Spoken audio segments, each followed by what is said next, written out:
Hello, Internet. It's been a few days since I've posted something, and so I just kind of got inspired to sit down and kind of share my thoughts with you on this 25th day of July.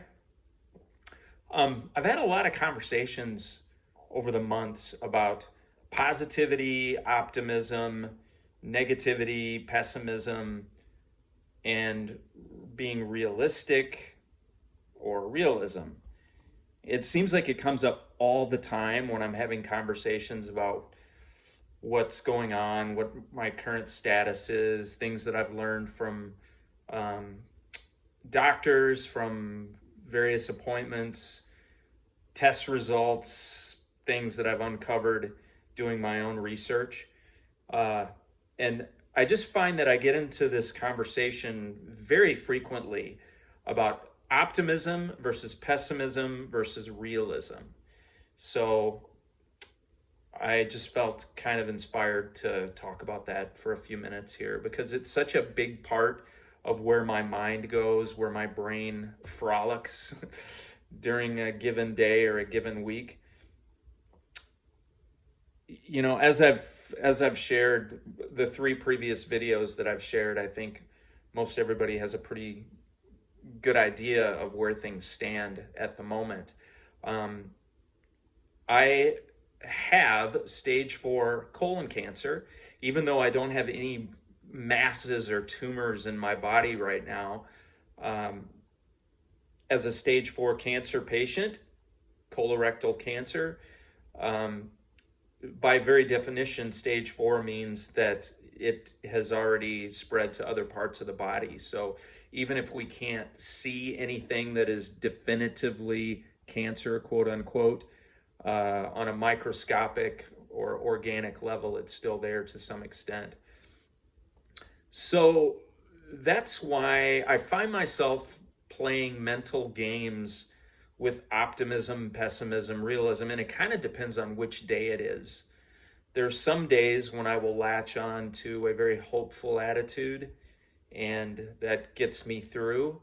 There are other days, and I'll be honest with you, yesterday was one of those days when I can get into a negative spiral, a pessimistic outlook, and no matter what I do, I can't shake it, and it's just like a big heavy wet blanket that's on top of me.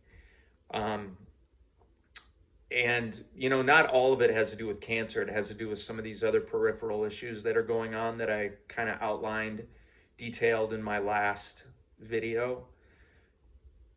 So if you consider optimism on the extreme right side and pessimism on the extreme left side, realism is somewhere in between, I guess. It's when you can face what's going on, you can admit what the data says, you can admit what the statistics say, you can admit what the documented science, quote unquote, says, but at the same time, you factor in hope. You factor in faith. You factor in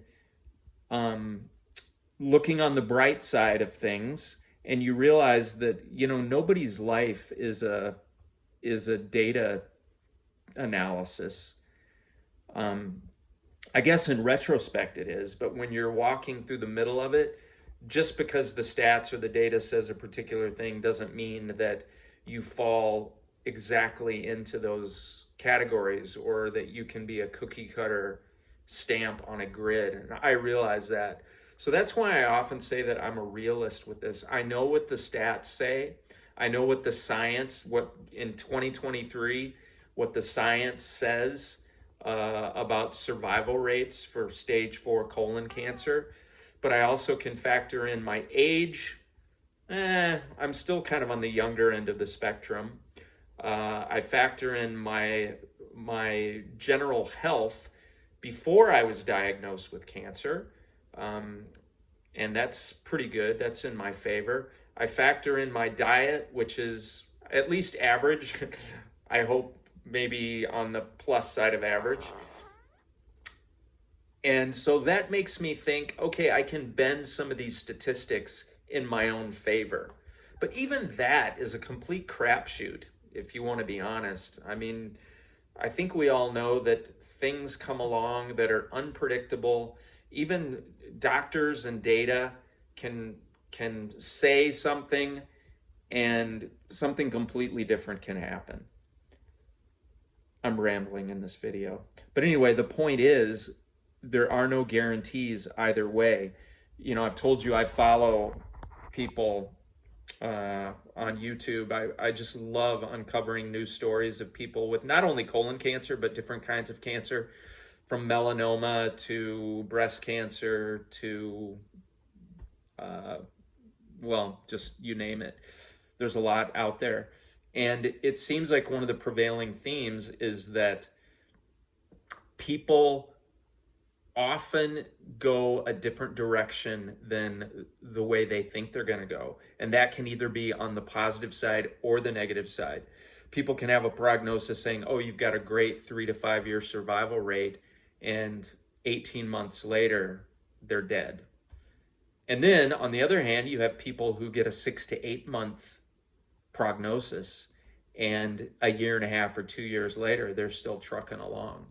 So that's why I say I am into realism.